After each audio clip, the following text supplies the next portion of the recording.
Assalamualaikum. Oke, di video kali ini aku bakalan kembali lagi ya, share ke teman-teman semua tentang kunci jawaban topik 4 modul 1 dengan judul topiknya asesmen PAUD. Nah, di sini banyak sekali kan asesmennya, mulai dari asesmen SD, SMP, SMA atau SMK juga ada. Nah, di video kali ini khusus banget aku bahas tentang asesmen PAUD ya. Topik 4 modul 1.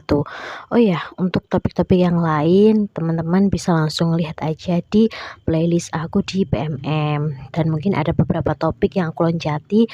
Mohon maaf banget ya karena memang aku lupa banget untuk ke videoin. Oke teman-teman, nah di sini karena kemarin memang aku juga lupa banget ya untuk ngevideoin. Jadi aku kali ini nggak akan buka aplikasi PMM lagi, tapi aku langsung akan share ke teman-teman semua untuk jawabannya. Nah, untuk soal dan jawaban ini secara acak ya, diingat ya teman-teman. Oke, langsung aja kita ke soalnya. Untuk soal yang pertama yaitu pernyataan yang benar mengenai kriteria ketercapaian tujuan pembelajaran adalah C ya teman-teman. Jawabannya, kriteria ketercapaian tujuan pembelajaran merupakan sumber informasi bagi guru untuk menentukan tindak lanjut penyesuaian pembelajaran sesuai kondisi murid. Nah, kita langsung aja ke soal yang nomor 2. Oke, soal yang kedua, asesmen yang dilakukan pada awal pembelajaran untuk mengetahui kapasitas murid di kelas adalah C. Asesmen diagnostik.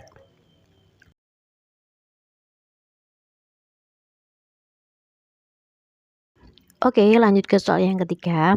Nah, di sini jangan sampai salah fokus ya, teman-teman. Aku bacain dulu, perhatikan pernyataan di bawah ini. Nah, 1, ini ada poin-poinnya. 1, untuk mengetahui sejauh mana kemampuan dan pemahaman diri terkait materi tertentu. 2, untuk merencanakan perbaikan proses pembelajaran selanjutnya. 3, untuk mengetahui sejauh mana ketercapaian tujuan pembelajaran pada periode tertentu. 4, untuk mengetahui nilai capaian pembelajaran anak. 5, untuk mengetahui kekuatan dan kelemahan belajar setiap individu. Dan 6, untuk merencanakan pola pendampingan belajar yang perlu dilakukan. Nah, pertanyaannya adalah fungsi asesmen sumatif bagi guru adalah, jawabannya adalah B ya teman-teman, 2 dan 3. Lanjut soal nomor 4. Asesmen hanya dilakukan sebagai salah satu bukti atau informasi untuk memahami proses pembelajaran yang telah berlangsung. Jawabannya adalah B, salah ya teman-teman.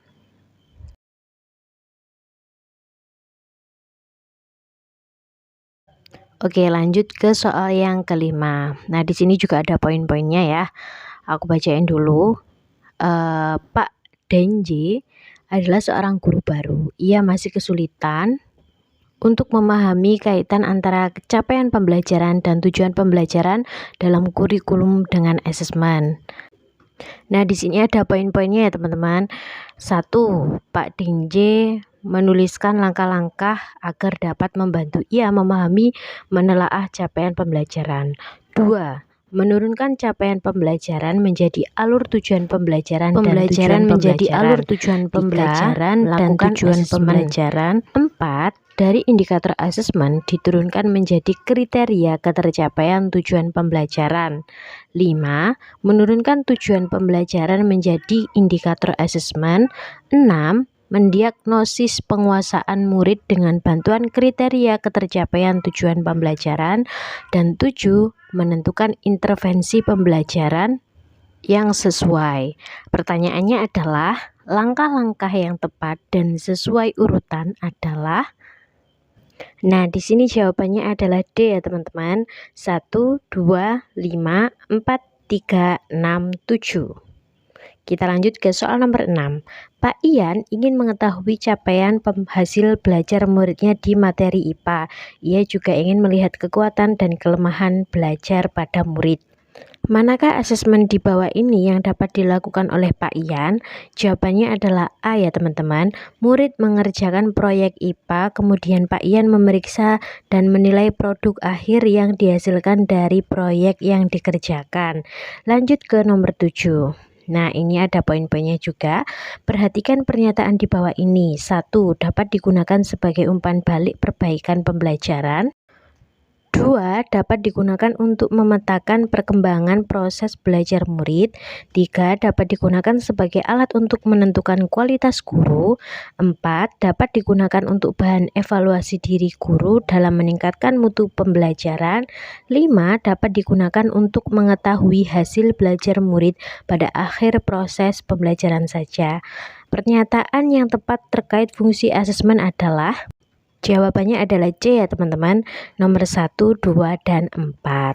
Oke, sekarang kita lanjut ke nomor yang 8.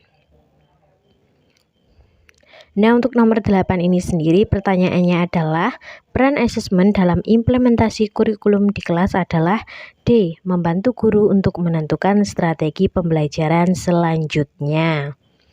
Nah, kita sekarang lanjut ke soal nomor 9.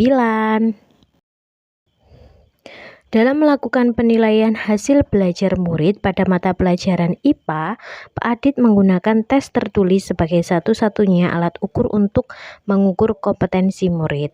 Berdasarkan prinsip penilaian yang dilakukan Pak Adit tidak sesuai dengan prinsip. Jawabannya adalah A ya teman-teman, menyeluruh. Oke, sekarang kita lanjut ke soal nomor 10. Asesmen sebagai proses belajar bertujuan untuk A. Sarana refleksi bagi murid terkait capaian diri terhadap capaian pembelajaran. Nah, kita lanjut ke nomor 11. Pak Didi akan melakukan asesmen untuk tujuan pembelajaran berikut. Menyajikan hasil percobaan pemanfaatan gaya dan gerak serta pengaruhnya pada peristiwa di lingkungan sekitar. Teknik asesmen yang tepat untuk digunakan oleh Pak Didi adalah, jawabannya adalah C ya teman-teman, melakukan proyek mengenai pemanfaatan gaya dan gerak disertai laporan pelaksanaan proyek. Oke, kita lanjut ke soal nomor yang terakhir yaitu nomor 12. Bu Alda akan melakukan tes untuk kemampuan menulis cerpen. Untuk tes tersebut, sebaiknya Bu Alda menggunakan instrumen asesmen. Jawabannya adalah B ya teman-teman, rubrik. Oke teman-teman, sampai di sini dulu perjumpaan kita.